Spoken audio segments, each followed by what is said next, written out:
역사적으로 문명을 일으킨 환경은 대부분 가혹한 환경이었고 지나치게 좋은 환경에서는 문명이 발달하지를 않았습니다. 예를 들어서 나일강의 선물이라 불리는 고대 이집트 문명은 나일강의 풍부한 수령과 비옥한 땅 때문이 아니고 나일강의 범람 위기 때문이었습니다. 해마다 나일강이 범람하다 보니까 범람 시기를 예측하기 위한 천문학과 태양력이 발달했고 범람 후의 경지 측정을 위한 기하학이 발달했습니다. 아울러 범람을 막기 위해 제방 공사를 하는 과정에서 도르래가 발명되고 수레가 등장하였고 그것이 피라미드를 건설하는 기반 기술이 되었습니다. 역사학자 토인비는 말합니다. 역사적 성공의 반은 죽을지도 모르는 위기의식에서 비롯되었고 역사적 실패의 반은 찬란했던 옛 시절에 대한 기억에서 비롯되었다.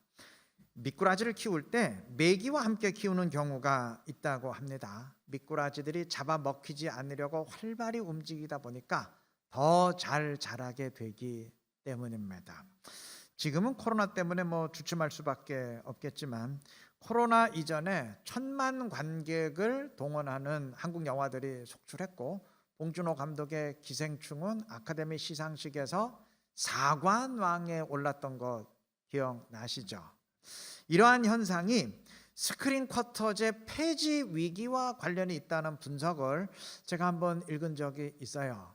스크린 쿼터제란 일정 기간 동안은 반드시 자기 나라 영화를 상영한다는 그 법적 조치를 말하는데 예전에는 많은 나라들이 이 법을 시행했지만 최근에는 무역 압력 등 때문에 사용하는 이 법을 유지하는 나라가 거의 드물고 우리나라를 포함해서 6개인가 7개 나라밖에 안 되더라고요. 우리나라도 이 법의 폐지 압력을 강하게 받고 있다고 하는데 그러다 보니까 스크린 쿼터제가 폐지되면 외국 영화가 무차별적으로 들어와서 우리나라 시장을 잠식하고 영화계가 공멸할 것이다 라는 위기의식을 불러일으켰고 이 위기의식이 좋은 영화 만들어야 살아남는다는 공감대를 형성했다는 겁니다. 저는 영화에 대해서 아무것도 모르기 때문에 이러한 분석을 판단할 능력은 없어요. 그런데 이게 실린 그 책이 상당히 그쪽에서 권위가 있는 책이니까 헛소리는 아닐 것 같아요. 이 분석이 맞다면 스크린 쿼터제 폐지라는 그 위기의식이 한국 영화를 업그레이드 시키는 매기 역할을 한 것이죠. 신앙의 세계도 그렇습니다. 신약의 첫 공식 교회인 예루살렘 교회는 당시 세상의 유일한 교회였습니다. 그 교회 무너지면 온 세상의 교회가 다 무너지는 것이었다는 말입니다. 자, 그러한 교회라면 교회를 무너뜨리려는 모든 공격을 하나님이 사전에 차단하시고 교회를 보호하셔야 될 것 같은데 실상은 정반대였어요. 사도행전의 증언처럼 예루살렘 교회에는 이런저런 위기가 끊임없이 몰려왔습니다. 심지어 극심한 핍박으로 인해서 교회의 모든 성도들이 다른 지역으로 뿔뿔이 흩어지는 일까지 일어났습니다. 지금 아무리 코로나 위기라도 그래도 교인 절반 정도는 현장 예배 참석하시고 그 외 분들도 온라인으로나마 접속할 수 있는데 이 당시엔 무슨 휴대폰이 있습니까? 인터넷이 있습니까? 아무런 대체 수단이 없어요. 그런 시절에 교인들이 다 흩어지고 사라졌습니다. 이거 인간의 눈으로 보면 망한 거 아닌가요? 끝난 것 아닙니까? 아니, 교회 성도들이 다 없어졌어요. 그럼 끝난 거잖아요. 아니, 하나님 도대체 왜 이러십니까? 손을 쓰셔야 될 거 아닙니까? 왜 손을 놓고 계십니까? 이거 반문할 수밖에 없는 상황이에요. 근데 하나님은 손을 놓고 계신 게 아니었습니다. 하나님은 의도적으로 위기를 막아주지 않으셨어요. 대신 위기를 통해서 위기의식을 불러 일으키셨습니다. 이 상황에서 우리가 주의 손을 놓치면 우리도 끝이고 교회도 끝이다. 이러한 영적 긴장 속에 주님을 더 굳세게 붙드는 신앙으로 올라서기를 원하셨기 때문입니다. 오늘 본문의 증언도 마찬가지입니다. 이제 이스라엘은 40년의 광야 생활을 마치고 가나안 땅에 들어가게 되는데, 그 땅은 하나님이 이미 아브라함 때부터 이스라엘에게 약속하신 땅입니다. 하나님이 그의 백성들을 위해서 특별히 예비하신 땅입니다. 신명기 1장 30절은 하나님이 가나안 땅에 이스라엘보다 먼저 가신다고 했습니다. 1장 33절 역시 그는 너희보다 먼저 그 길을 가시며 라고 했습니다. 자, 그러면 하나님이 먼저 가셔서 준비하신다면 상식적으로 하나님이 그 땅의 대적들을 미리 제거하시고 교통정리하셔서 이스라엘이 안전하게 들어갈 수 있도록 해주셔야 되는 것 아닌가요? 아니, 그게 아니라면 먼저 가셔서 준비한다는 게 무슨 의미가 있겠어요? 그런데 하나님은 먼저 가신다고 하시면서도 전혀 그러한 작업을 하지 않으십니다. 그 대신 이스라엘에게 이제 전쟁을 시작하라 명령하십니다. 그 땅의 대적들은 이스라엘보다 객관적인 전력이 훨씬 강합니다. 그러니까 40년 전 이들의 부모 세대가 우리는 도저히 저들과 싸워서 이길 수 없다 하면서 포기했던 것이지, 만만한 상대라면 왜 겁에 질려서 주저앉았겠습니까? 그런데도 하나님은 전쟁을 명령하십니다. 아무런 조치도 안 해주시고 싸우라 명령하십니다. 하나님이 능력이 부족해서 가나안 족속들을 사전에 제거하지 못하시는 게 아니에요. 의도적으로 이렇게 하시는 겁니다. 전쟁을 앞두고 이스라엘은 하나님이 함께하지 않으시면 우리 다 죽는다, 이런 의식 지닐 수밖에 없어요. 무슨 전쟁이 장난도 아니고 자기들보다 훨씬 막강한 상대와 생명을 걸고 싸워야 되는데 어떻게 하나님을 의지하지 않을 수 있습니까? 결사적으로 붙들 수밖에 없어요. 하나님은 그걸 의도하신 겁니다. 다른 말로 하면 하나님은 이스라엘이 믿음을 사용하기를 원하셨습니다. 그저 편안히 가나안으로 이사하는 시기라면 믿음 없어도 됩니다. 배를 타고 요단강을 건너거나 다리를 놓고 안전하게 건너는 시기라면 그건 믿음 필요 없어요. 그거는 일반 세상 사람들도 얼마든지 할 수 있는 일입니다. 그러나 요단강을 그냥 건너려고 한다면, 막강한 상대와 전쟁을 하려고 한다면 이건 일반 상식으로는 안 돼요. 이때는 믿음이 필요합니다. 믿음으로 건너고 믿음으로 싸우고 믿음을 사용해야 됩니다. 하나님은 이스라엘이 믿음을 사용하기를 원하셨습니다. 믿음은 사용할 때 성장하기 때문입니다. 사용하지 않는 믿음은 죽은 믿음이 되기 때문입니다. 오늘 우리는 코로나 시기를 살아가고 있습니다. 이 시기는 굉장히 심각한 영적 위기의 시기입니다. 일단 나에게 위기의식이 있는지, 내가 지금 위기의식을 느끼고 있는지 그것부터 한번 점검해 보시기를 바랍니다. 핍박을 받던 초대교회 시절에도 전혀 위기의식을 느끼지 못한 사람들이 있었을 겁니다. 아무리 극심한 핍박이 있어도 안 믿는 사람이라면 아무 상관이 없잖아요. 때문에 좋다, 핍박이 끝나기 전까지는 난 예수 안 믿는다, 신앙 내려놓는다, 뭐 이런 식이라면 전혀 위기의식을 느낄 이유가 없었겠죠. 지금 코로나 시기에도 코로나 끝날 때까진 난 신앙생활 안 한다, 뭐 이런 식이라면 위기의식을 느낄 이유가 없어요. 난 지금 온라인으로 접속하고 있으니까 똑같다, 이런 식이라면 위기의식을 느낄 이유가 없습니다.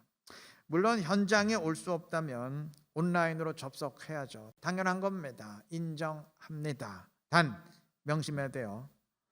온라인과 현장은 여러분이 느끼실 겁니다. 엄연히 달라요.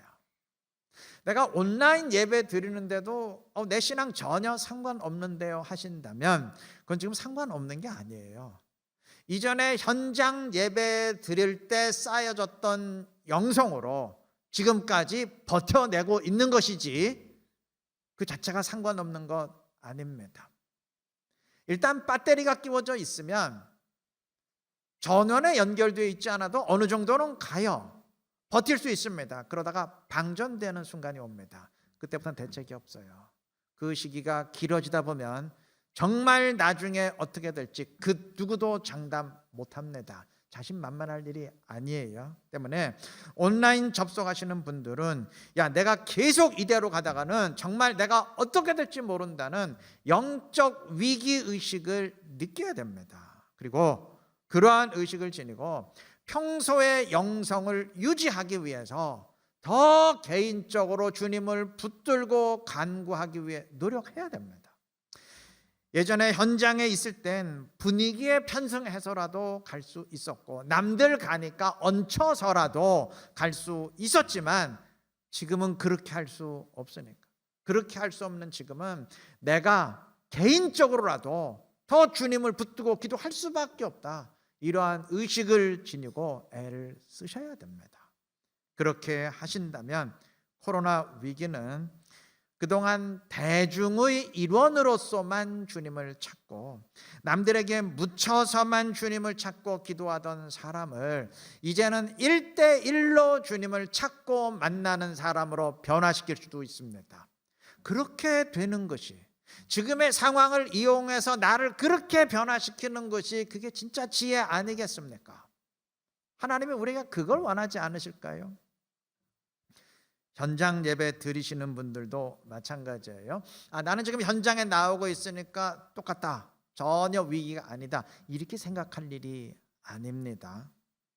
지금 현장에 나오시는 분들은 코로나 이전과 비교했을 때 절반을 약간 상회하는 수준이에요.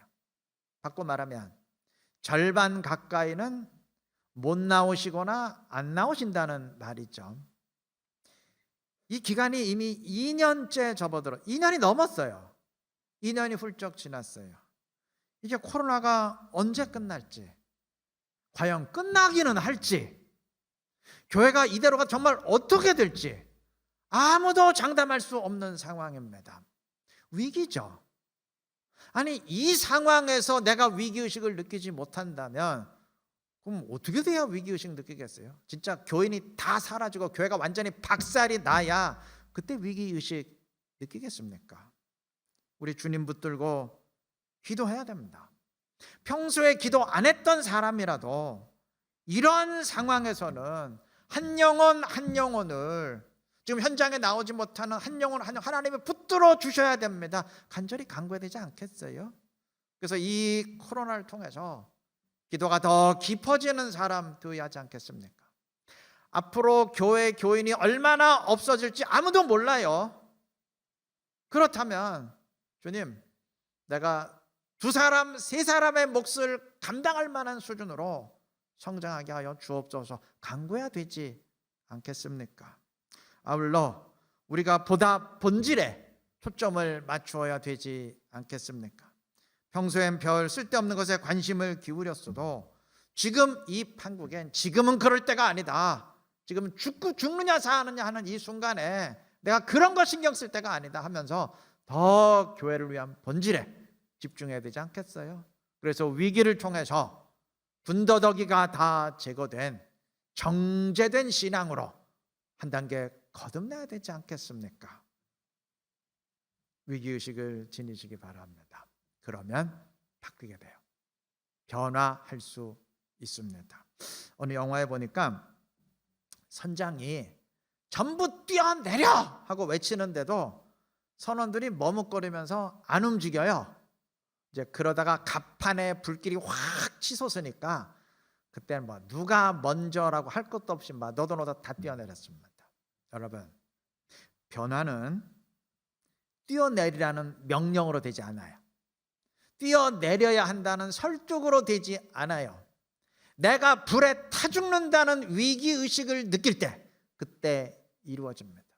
이러다가 내가 영적으로 죽는다는 위기의식을 느낄 때, 이러다가 우리 모두가 영적으로 무너진다는 의식을 지니고, 이러다가 우리 교회 진짜 끝장난다는 위기의식을 느낄 때, 그때 변화는 이루어집니다. 그때 기도 안 하던 사람이 기도하는 사람으로 변하고, 그때 헌신하지 않던 사람이 헌신하는 사람으로 변하고, 그때 주를 위해서 물질을 떼어내기를 두려워했던 사람이 실행하는 사람으로 변하고, 변화는 그때 이루어집니다. 지금이 어떤 때인지 분별하시기를 바랍니다.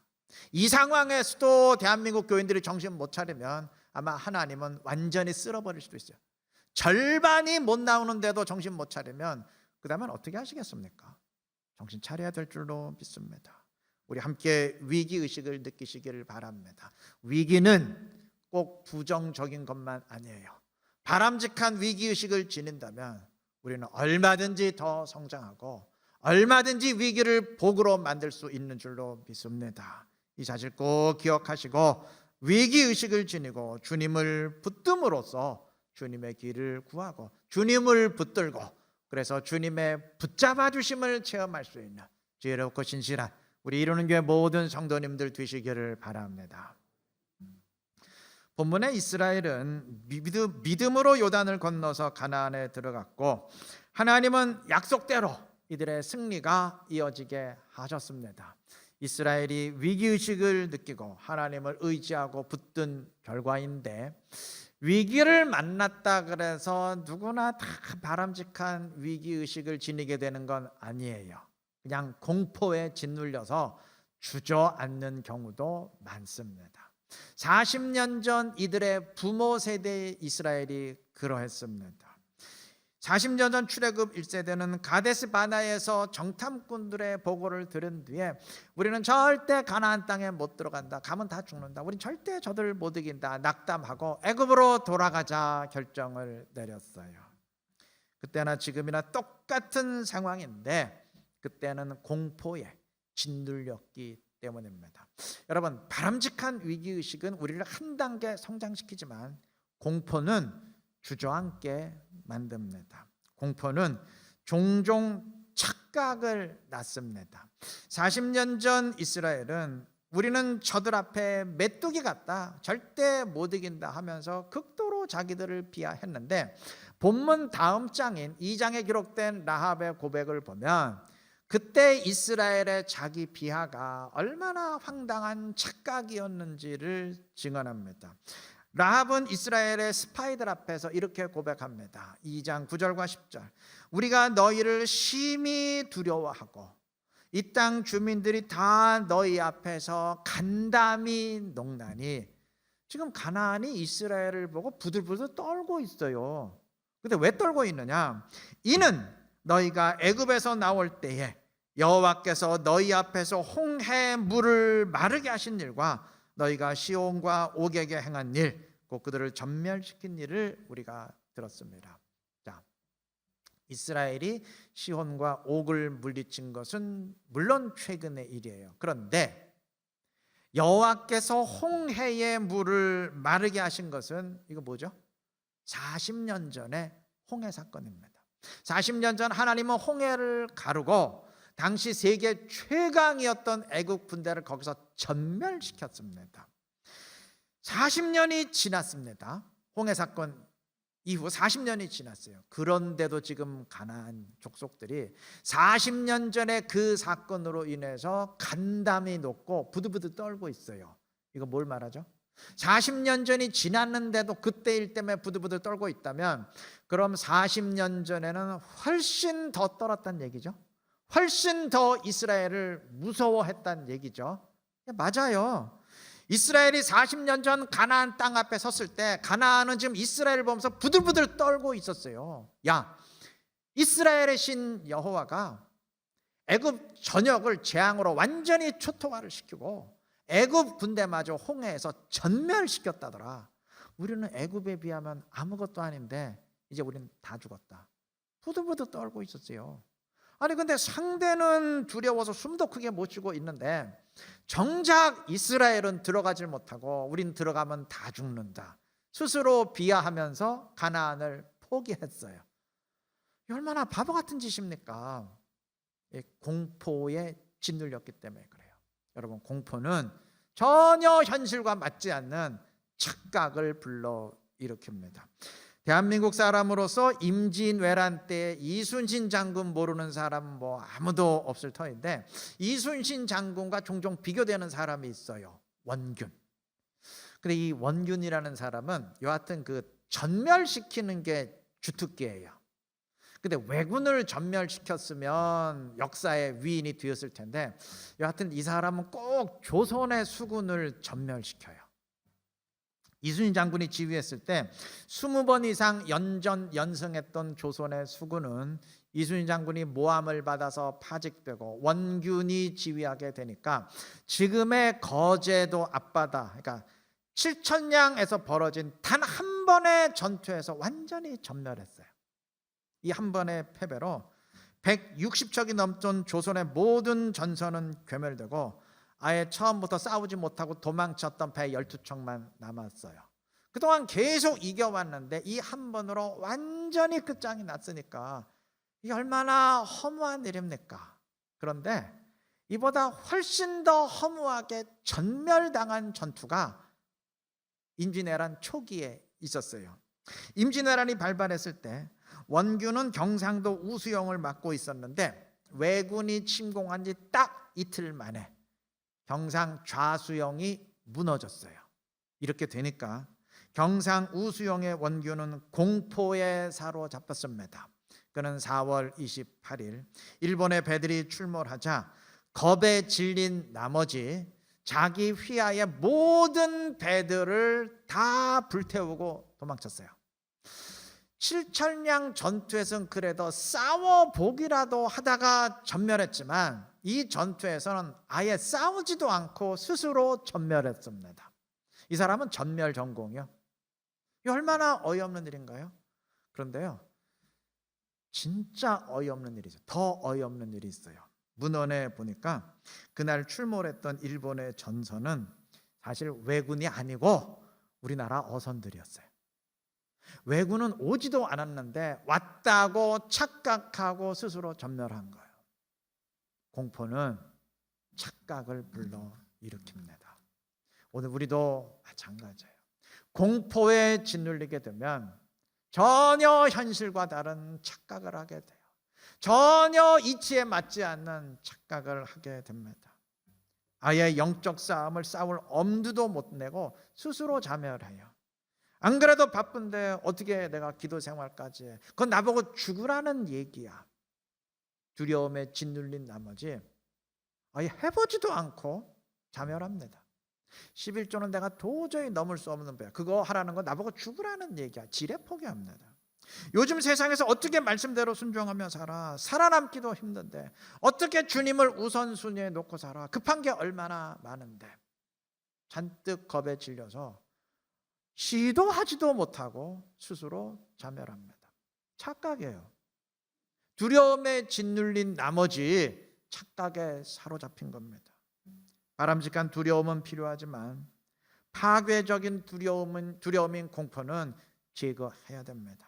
오늘 본문에서 하나님은 두려워하지 말고 강하고 담대하라는 명령을 반복하고 또 반복합니다. 이처럼 반복한다는 것은 그만큼 두려워할 만한 상황이라는 말이죠. 맞아요. 상황 자체는 인간의 눈으로 본다면 두려워할 수 있는 상황이에요. 하지만 두려움에 함몰 당하는 대신 그로 인해 더 적극적으로 하나님을 붙들게 될 때 하나님은 가까이 다가오시고 우리의 신앙은 오히려 한 단계 더 올라서게 되는 줄 믿습니다. 마태복음 12장의 증언처럼 노를 젓던 제자들이 거센 바람으로 인해서 난관에 봉착했을 때 주님은 물 위를 걸어서 그들에게 다가가셨습니다. 그 모습을 본 베드로는 저도 물 위를 걷게 해 주십시오 요청했고 그 역시 물 위를 걸었습니다. 그가 주님을 보고 있는 한 두려움은 없었어요. 그러나 그의 시선이 주님이 아닌 거센 바람의 바다로 향했을 때 그는 공포에 사로잡혔고 그의 몸은 바다로 빠져들었습니다. 여러분, 시선이 주님을 향하는 한 공포는 없습니다. 두려움에 사로잡히는 이유는 시선이 주님께 고정되지 않았기 때문입니다. 스스로 점검해 보시기 바랍니다. 지금 내 시야에 무엇이 들어와 있는가? 지금 내 시선이 어디를 향하고 있는가? 점검하시기를 바랍니다. 우리 함께 눈을 들어 주님을 보시기를 바랍니다. 우리의 시선을 주님께 고정시키기를 바랍니다.